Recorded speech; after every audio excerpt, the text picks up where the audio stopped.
Today I am covering the abortion pill, also known as medication abortion. From what it is, how it works, how much it costs, and how you can get it. I'm covering all that today, so stay tuned.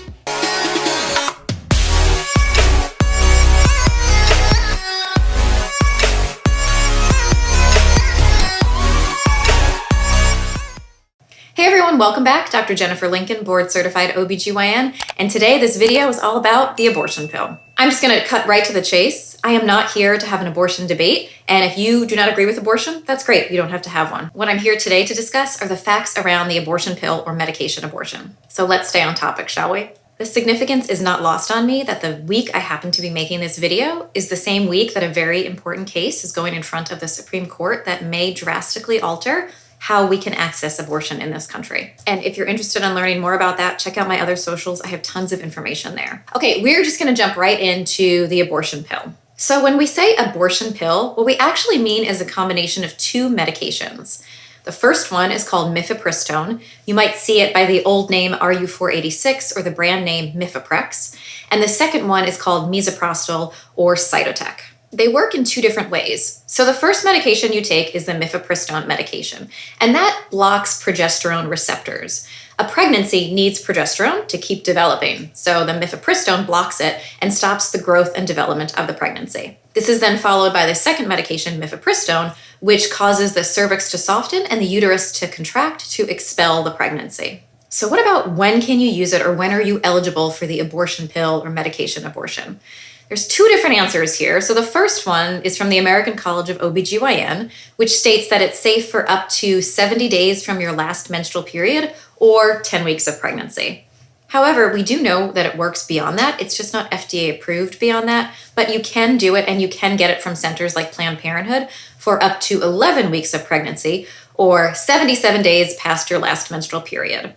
And if you're not sure how to calculate how far along you are, I've got a great calculator that you can use below to figure out just exactly how far you are. How do you take these medications? So unfortunately, you can't go to a pharmacy and pick up these medications because of federal law relating to mifepristone, which is a real barrier to care, and that's a discussion for another day.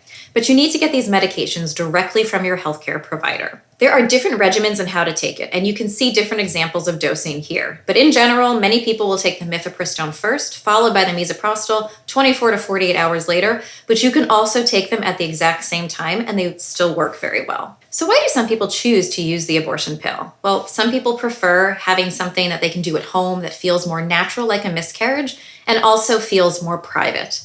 Other people may want to avoid having a surgical procedure that then could come with the risks of surgery or the risks of being exposed to anesthesia. Both surgical and medication abortion methods, when done properly by people who are certified to do them, they are both extremely safe. In fact, they are both safer than childbirth. But which one you choose is a personal choice and is related to how far along you are, the access to the providers that you have around you, other medical conditions, and lastly and most importantly, your personal choice. I want to talk now about what to expect when you have a medication abortion or take the abortion pill, because I think knowing what to expect ahead of time can make it seem a lot less scary and can also make you feel more confident in identifying reasons that you might need to go to an emergency room or call your healthcare provider. The main symptoms that people have are cramping and bleeding. And in fact, you need to have cramping and bleeding in order to expel the contents of the uterus. There may also be some nausea. So when you do get your medications from your provider, they very oftentimes will give you a medication for nausea. Some may give you narcotic pain medicine, although it's not always the best for this kind of pain. Honestly, high dose of ibuprofen can really help with that cramping pain, but you will make a plan with your provider to figure out what will work best for you. There are a lot of side effects that can be associated with the misoprostol medicine. When it comes to taking the misoprostol medicine or the medicine that causes the uterus to contract, those symptoms will often peak about 2 to 4 hours after you take it and can last for about an hour as that uterus is really contracting. Knowing that timeline ahead of time can help you plan when you take the misoprostol, where you're going to be, if you're going to have anybody around you, if you're going to have help with other childcare or take a day off from work. So knowing this can be helpful. Here are some common side effects that people will get from misoprostol, and I say common so that you know if you have them, they're not a sign of danger. Up to 66% of people will have nausea, up to 40% will have vomiting, 35% can have diarrhea, up to 40% can have headaches, as well as dizziness, and up to 70% of people can feel warm or hot or have chills because the misoprostol medicine hits the thermoregulatory centers in your brain. You may also even have a brief fever.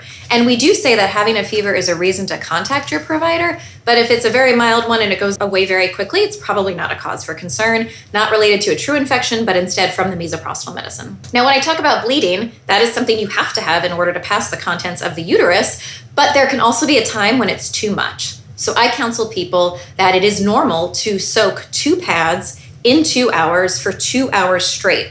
That is normal and expected. So it can be heavy, but it should be for a brief time. But at any point in time, if you are bleeding more than that, passing large clots, or you are so dizzy from the amount of bleeding, that's a reason to seek emergency care. You can either call the number that your provider has given you, or if you're too worried, call 911 or go to the local emergency room. And no, we cannot tell if you've taken these medications at home. Bleeding just looks like bleeding, and it can look like it's just from a miscarriage, just in case you were wondering. Here's the good news though. People who need to seek this kind of emergency care is actually very rare when it comes to taking the abortion pill. Now, some helpful statistics so you're not too scared. Only 0.2% of people who take the abortion pill need to check in with their healthcare provider within the first 24 hours because they're having some sort of issue. 1% of those people need to seek care because of bleeding, but only 0.1% actually need a blood transfusion. And those rates are actually lower than what we see in giving birth. So to wrap up what to expect when you are taking the abortion pill, yes, there are some things you do need to look out for in order to seek emergency care, such as that bleeding I talked about, any pain that is just out of control and not controlled with medications. If you've taken these medications and you haven't passed any tissue, if you have a fever that won't go away with Tylenol, if your uterus is really tender and you're concerned that it's not from the medication but from an infection, or any questions or concerns, we're here to help. So how do you know if it's worked? Most people know if the abortion has worked because they've had bleeding, they've passed tissue, and then the bleeding subsides. If you're not sure, you can come in and we can do an ultrasound and check. But this type of abortion does not always require an in-person follow-up. We can often do a telephone follow-up within a week, and then you can take a pregnancy test within a few weeks after that, and that can confirm that you are complete. A question I get all the time: how much do the abortion pills cost? And here's the thing. It depends, which is a really annoying answer, I know. But it depends on where you live. It depends on the kind of insurance you have. And so it's important that you answer this question for you and I don't just give you a pretend number. The cost can often range anywhere between $40 and $600, which I know is a huge range. A good place to start is to check with your local Planned Parenthood because they will know the state laws, the local costs, they will understand your local insurances. There are also online telemedicine abortion options, which I'm just about to get to. And those can vary too in terms of cost. Anywhere between $150 to $350 is the norm, but sometimes can run up to $750 if they require blood work. And keep in mind the in-person option in clinic to get these medications given to you is about $600 on average. However, the biggest caveat here, most places have sliding scales or reduced fees based on your income, and there are funds available. So please don't hear these numbers and just give up. Please talk to your local clinics, your local Planned Parenthoods, places like that, because we can find a cost-effective option for you. Okay, now in terms of how do I actually get the pills now that I understand how it works, I'm a candidate for it, I figured out that I can afford it, or I'm willing to look into this more, let's get down to that. So the first thing is to figure out how far along you are. And if you've got regular periods, we can calculate that out. Again, I've got resources in the references and resources in my show notes so you can figure that out too. Ideally, you could have an ultrasound, but worldwide, outside of the United States, most of these abortions are managed without ultrasounds, because if you've got regular cycles, we can figure out how far along you are. You may also need blood testing to figure out your blood type, because if your blood type is negative, we'll need to give a shot called Rogam. And I'll put in more information in the references and resources so you can look into that more. I'm not going to go into that right now. So once again, in the United States, abortion laws vary widely depending where you live. I've got the Guttmacher link below that can show you what the laws are in your states. I've already told you what the medical limits of medical abortion are, but unfortunately, different states have placed other legal limits, which is really frustrating, really annoying, and not fair. So you can go in person, like I've mentioned, to Planned Parenthood or your OBGYN's office or your local county clinic and obtain the medicine that way, but you don't always have to go in person, and I think that's great. So telemedicine clinic options exist, including for places like Planned Parenthood, where they can do an online or an over-the-phone consult, give you the counseling that you need, answer your questions, and give you the medications that you need to complete the abortion at home in the privacy of your own home without having to leave your house. There's two really good online options I want you to know about. One is called planc.org. And what's nice about this is that it has a ton of information about medication abortion, but also you can click to find pills by me and it can help you figure out your options closest to you. Another one is called Aid Access. And this is the same kind of thing, but what's really great is that in states that have banned abortions past a certain age, you can go there and get an online consult and get your medications filled from a reputable international pharmacy. This is a legitimate website. This is very different from going to a random corner store where they sell abortion pills and they're totally not regulated and who knows what you're getting. This is a legitimate dispensing pharmacy that you can see here. Now you may be wondering, Dr. Jen, you told me I might not need an ultrasound, but how do you know if I have an ectopic or a tubal pregnancy? Isn't that dangerous? The good news is that ectopics are very rare. The largest published study of first trimester medication abortion patients involving about 16,000 patients with pregnancies that were less than 7 weeks along, they had an ectopic pregnancy rate of only 1.3 per 1,000 pregnancies, meaning the vast majority of the time we are able to identify pregnancy in the uterus and what seems to be normal based on symptoms, perform a medication abortion, and identify an ectopic if you don't have the normal symptoms afterwards. So it is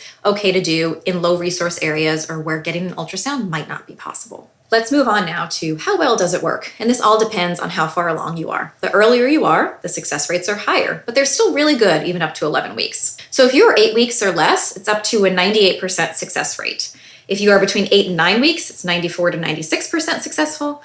9 to 10 weeks, 91 to 93% successful, and 10 to 11 weeks, 87% successful. So it really drops off after that 10-week mark.